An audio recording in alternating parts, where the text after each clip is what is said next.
So my goal for the Lsat would be a 160 to a 165.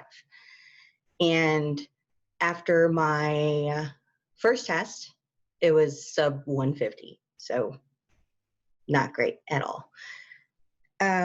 So some of the questions that I have for you would be, what's an ideal time for Lsat prep? And if you could elaborate a bit more about, I was watching one of your podcasts, the Pomodoro technique. Yeah, sure. So ideal time for Lsat prep in terms of just when to study? Yes. It's about your lifestyle and other obligations you have, but I would say fit it in wherever you can and for as long as you can. The students who do the best on this exam and reach their fullest potential typically study over a 5 to 6 month timeline, as I understand that you're doing, shooting for April, which is great, right? So Yes. You've got plenty of time to master this exam. So I'd say just give it your all, squeeze it in where you can. What are your other obligations right now? Well, I have a lot. I have a lot of obligations. I'm a mother of 5. I go to school full time, so I have a full course load right now. In addition to, I am an intern at our school's foundation. And then on top of that, I'm involved with activities on campus and then in the surrounding military community.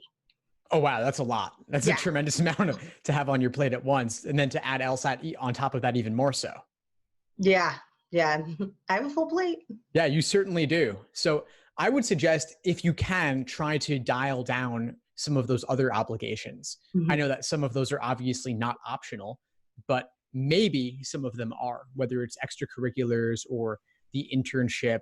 I'm guessing that the kids are a fixed obligation, and I'm guessing that the course load is a fixed obligation as well. Yes.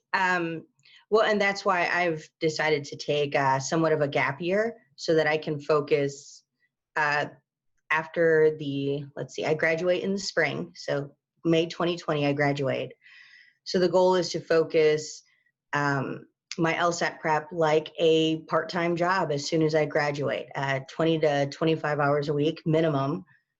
And after I take the LSAT in April, I may have to, or I'm already focusing on taking it in July and possibly September. Great. And so are you finishing classes this semester and then the spring you'll be done with school?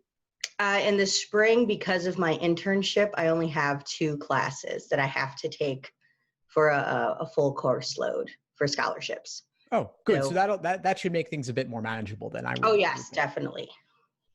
Great. Excellent. So it sounds like you're going to be able to make the LSAT more of a priority in the spring once this semester finishes. Exactly. Good. Yeah. So just squeeze it in wherever you can, on the weekends, before school, after school, before internship, after internship. Try to do as much studying out of the house as possible. So even if at your internship, for example, if you could find a conference room or a coffee shop nearby to do some studying before you get home, because I'm guessing with those kids running around, it's going to be very hard to do anything. Yeah. I know one of the topics that I look for in LSAT blogs, and not just yours, is the non-traditional route. I'm sure there's plenty of other parents or just adults for that matter who are going and trying out law school. And I know it definitely feels like a lonely road. I'm not on top of going to law school. I'm also a first gen. And so it is a game that I'm just now navigating. So I guess that would be one of the points is advice for non-traditional students. Is there anything that you've seen over the years that seems to help, or if there's any books, besides your podcast, any advice, I guess, for us non-traditional students? Yeah, sure. Well, it's great that you're giving yourself more time, because I think if you've been out of school for a little while or you just have other obligations, the LSAT is a harder journey. And so the fact that you're giving yourself more time to study is really the biggest thing, and you're already doing it. So that's excellent. Actually, it's funny you mentioned this, because inside the LSAT Unplugged Facebook community, just yesterday, I think, someone posted about being a mother while studying for the LSAT.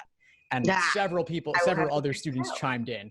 So I would definitely suggest jumping in there and connecting with some of these other mothers who are going through the same struggles that you are, I guess, trying to balance everything, right? Because Yes. it is a lot.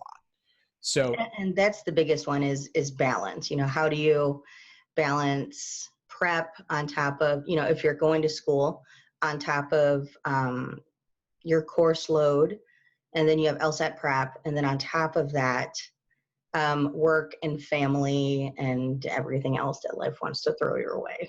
yeah, well, I think dialing back some of the other obligations wherever possible, like I said, is definitely a good thing to do. So the fact that you're going to have less going on spring semester, I think will make things a little bit easier.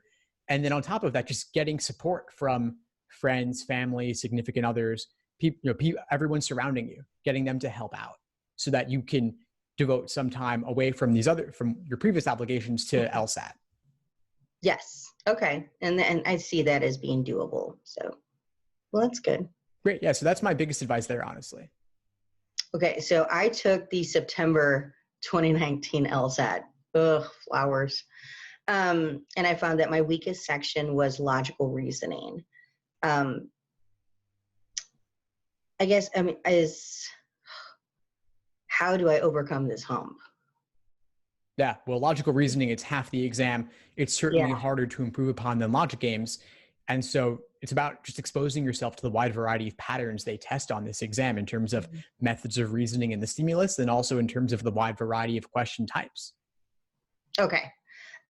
One more point that I wanted to touch on. So I'm taking the LSAT, I'm taking prep tests. And I guess my biggest question is, how is the best way to review them? After I've taken them and I go back and look and see the ones I got wrong, I don't think I'm doing this properly. What is a really good way to review my LSAT practice tests? Sure. So I'll take logical reasoning as an example. So you got this logical reasoning question that you got wrong or you had difficulty with. First thing is you got to see where your misunderstanding stemmed from. Was it the stimulus, the question stem, or the choices? If it was in the stimulus, you want to figure out, well, what's the conclusion? What's the evidence? What's the general method of reasoning? Could you paraphrase it? Could you put it in your own words and even explain it to someone else, or write out your thought process to prove that you truly understand it?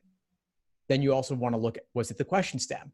A lot of question stems use unfamiliar wordings to describe a still fairly typical question type. So you want to make sure that you've properly ID'd what question type it was: strengthen, weaken, necessary assumption, and so on. Okay.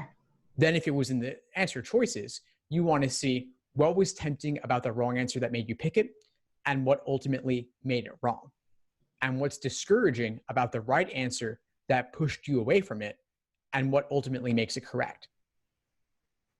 Okay, that makes sense. I haven't done that, but it makes sense.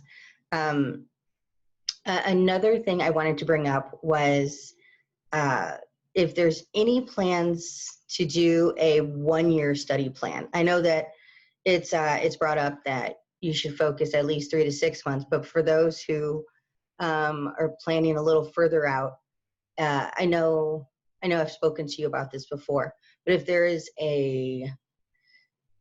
I don't know if it's more of a detailed plan or just one where it's fairly lax in what to do the year before you take the LSAT. I wish, well, and that's let me back up. I am going to take a year to focus now on LSAT prep. I have no problem in admitting that I took the LSAT for granted and figured, you know what, I'm pretty good at standardized tests, so I can do this. No, I was so wrong. I need the prep. And so I'm focusing a lot on your course schedule. And then I went to and I purchased some practice tests. Beyond that, what are some other things I can do? I mean,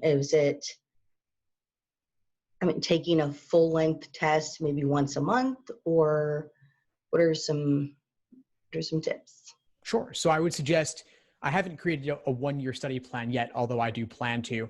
For now, I would say work through the longest term plan right now, which in the course is a 6-month plan.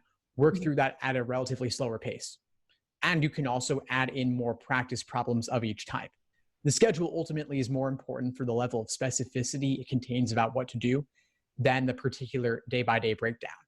And realistically, over the course of an entire year, there's already going to be holidays, vacations, sick days, and so on, plus family obligations too will take a lot of time out of that as well. So there might be a week where you don't get to do anything at all, and that's okay. You don't need to do something every week over the course of an entire year. And I wouldn't want you to necessarily have to hold yourself to that standard, because there are always going to be more pressing things in the short term.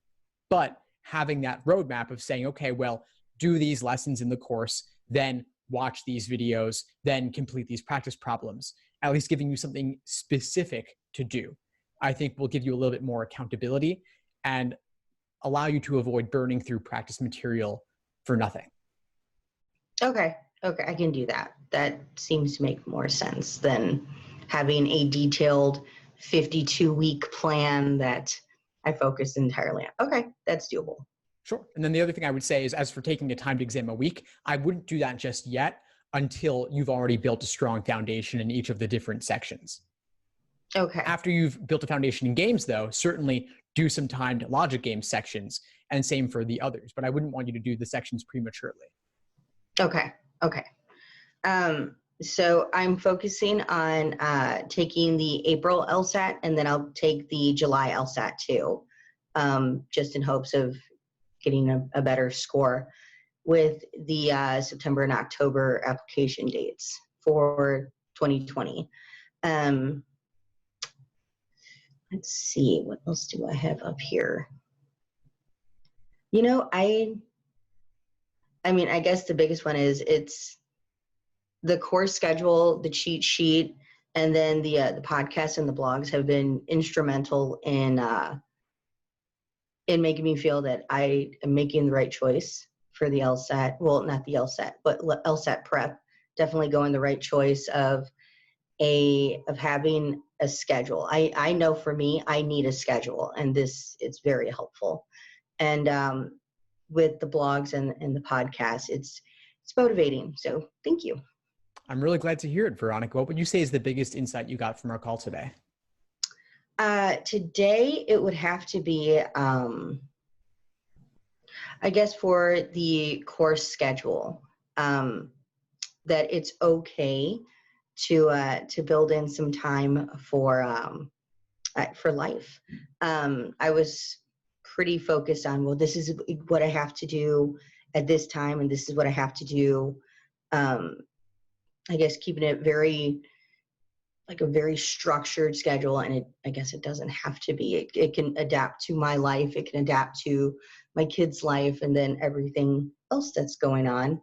I like these one-on-ones for, I guess, to check in. I had mentioned that, I mean, being a first gen, there's no one in my family I can talk to about this, and I don't have any. The friends that I have, they're going to engineering or they're going to pre-med. So law school is just not even close to their horizon. And I think it's important to do these chats so that you have that human connection too. Great. Fantastic. Well, please keep in touch and let me know if you need anything as you move forward. Of course. Thank you very much. Thanks for tuning into the show. Please subscribe if you haven't done so already to be notified of new episodes as I release them. And feel free to reach out if you need anything at all as you move forward with your prep. I'm happy to help however I can. In the meantime, I'll wish you all the best and take care.